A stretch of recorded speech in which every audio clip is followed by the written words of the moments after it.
आउ गोटे भिडियो रे आपण मन को बहुत बहुत स्वागत। तो आशा करछ आपण माने समस्त भल थिबे, मो भी पूरा पूरी भल अछि। ताले एइटा हमर मार्च मासर अद्विका बैठकर विवरणी मु नै कि आछि प्रथम सप्ताहर। तो भिडियोटा स्टार्ट करबा आगरु मोर आपण मन को रिक्वेस्ट, जदि आपण माने मो चैनल फर्स्ट टाइम आछन्ते तो मो चैनल को निहाती सब्सक्राइब कर देबे, बेल आइकन टा को जाक्की देबे, ताले एही परि भाबरे इन्फॉर्मेशन वीडियो सब आपण पाई परिबे। आउ जो मानकर हमर पोषण ट्रैकर बिल्कुल भी खोलू नाही, तांकर जो प्रॉब्लम होउची तो सेति पई मो वीडियो ऑलरेडी तैयारी करिकिना चैनल रे पकेछि, ताको आपण देखि परिबे एवं निजर प्रॉब्लम को आपण सॉल्व करि परिबे। तो चलून ताहले स्टार्ट कर देबा। आ वीडियो जदि भल लागे गोटे लाइक करबा पई बिल्कुल भी भूलबे नै, संग मान को शेयर भी कर देबे। तो चलून ताहले अद्यता 2-3-2024 तारिख दिबा 3 घटिका समय रे अंगनवाड़ी केन्द्र बड़भंडू ठारे ग्रामर समस्त किशोरी बालिका, आशा दीदी, एनएम दीदी, एसएचजी मेंबर मानकु नहीं साप्ताहिक अद्विका बैठक अनुष्ठित होइथिला। उक्त बैठक रे दीपा मार्डी सखी और सहेली सस्मिता मुर्मू सभा कार्य परिचालना रे सहाय्य करथिले। मार्च मासर आलोच्य विषय तुमर अधिकार एवं आनुषंगिक नियम। प्रथम सप्ताहर आलोच्य विषय शिशु अधिकार जुभेनाइल जस्टिस एक्ट।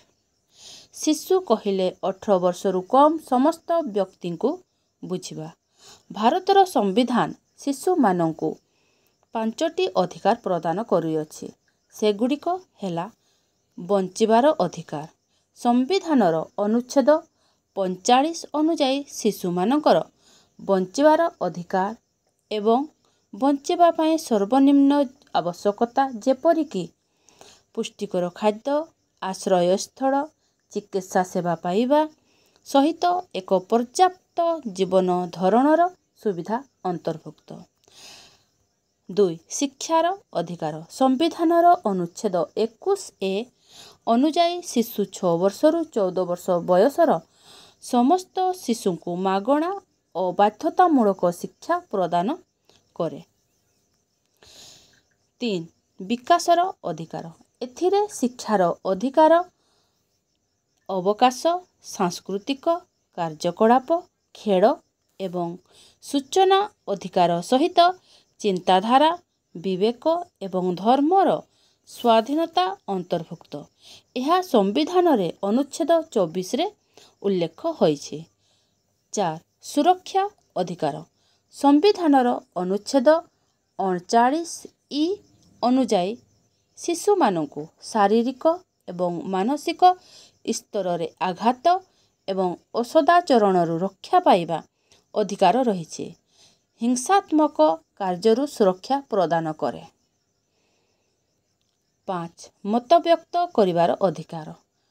संविधानर अनुच्छेद 39F अनुଯାयी स्वाधीनता सहित आत्मसम्मानर विकास, शांतिपूर्ण भावे एकत्र हेवा सहित निज जीवन को प्रभावित करुथबा विषय गुड़िकरे मत प्रकाश करिवार अधिकार प्रदान करे।